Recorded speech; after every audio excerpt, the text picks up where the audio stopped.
Hello everyone, welcome to the channel. In today's video, we will learn very useful English sentences. So without wasting time, let's get started. First sentence टी हेउची से एपर्यंत गाधोइनी तो केमती कहिबे he has not taken a bath yet. He has not taken a bath yet. से मो पैसा फेरेइनी तो केमती कहिबे he has not returned my money. He has not returned my money. ବର୍ଷା ଏପର୍ଯ୍ୟନ୍ତ ବନ୍ଦ ହୋଇନି ତ କେମିତି କହିବେ the rain has not stopped yet. The rain has not stopped yet. ସେ ଆଗରୁ କେବେ ଫୁଟବଲ ଖେଳିନି. He has never played football before. He has never played football before. ମୁଁ ଥଣ୍ଡା ପାଇଁ କୌଣସି ଔଷଧ ଖାଇନି ତ କେମିତି କହିବେ I haven't taken any medicine for cold. I haven't taken any medicine for cold. ସେ ତମକୁ ଚାବି ଦେଇକି ଯାଇଛି କି तो केमती कहिबे has he given you the keys before leaving. Has he given you the keys before leaving. से होमवर्क करि देछि कि तो केमती कहिबे has he completed the homework. हाज ही कंप्लीटेड द होमवर्क. तमे चाबी घरे छाड़ी आसीछ कि केमती पचारिबे have you forgotten the keys at home. Have you forgotten the keys at home. से तुमको पार्टी की डाकिछि कि केमती पचारिबे Has she invited you to the party?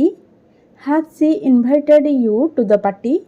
तमे रूम सफा करि देइछो कि Have you cleaned the room? Have you cleaned the room? तमे तम खाद्य आनिछो कि Have you brought your lunch? Have you brought your lunch? तमे मो ना भूली जाइछो कि Have you forgotten my name? Have you forgotten my name?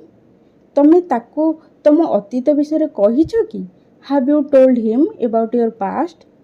Have you told him about your past? सेमाने तांको घर बंधा पकेइछंती तो केमती कहबे they have mortgaged their house.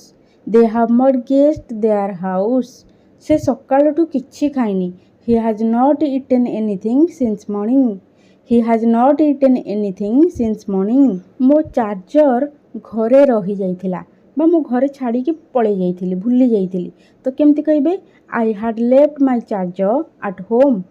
I had left my charger at home. मु पहुँचवा आगुरु तमे जाई सारिथिल तो केमती कहबे you had left before I reach. You had left before I reached. सेमाने घर मरामती करैथिले तो केमती कहबे they had renovated their house. They had renovated their house. Priya मते किछि पैसा उधार देइथिला तो केमती कहबे Priya had lent me some money. Priya had lent me some money.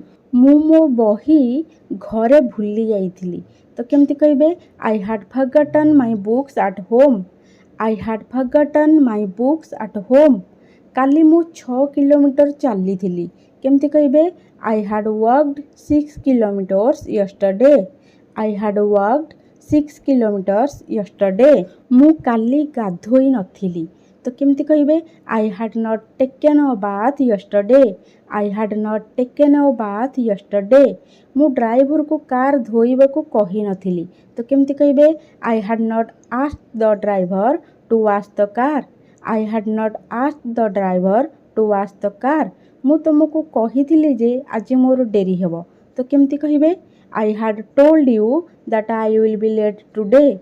I had told you that I will be late today. तमे ताको मिठा आनिबा को कहिछो कि केमती कहबे Have you asked him to bring the sweets? Have you asked him to bring the sweets? तमे ए विषय आगुरु भाबिथिलो कि केमती कहबे Have you thought about it before? Have you thought about it before?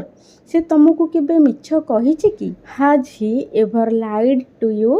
Has he ever lied to you? से माने बाहागर card बांटी सारिथिले तो केमती कहबे They have distributed the wedding cards. They have distributed the wedding cards. से तो बहुत आगुरु सेठी पहुँची जाइथिला तो केमती कहबे He had reached there long back. He had reached there long back. बाहागर को जिबा आगरु मो सब काम सारी देइथिली तो केमती कहबे before going to the wedding I had completed all my work. Before going to the wedding I had completed all my work. That's all for today. I hope ए वीडियो रो आपण माने किछि न्यू इंग्लिश सेंटेंस शिखिबाकु पाइथिबे। So keep learning, keep sharing and keep practising. Stay connected.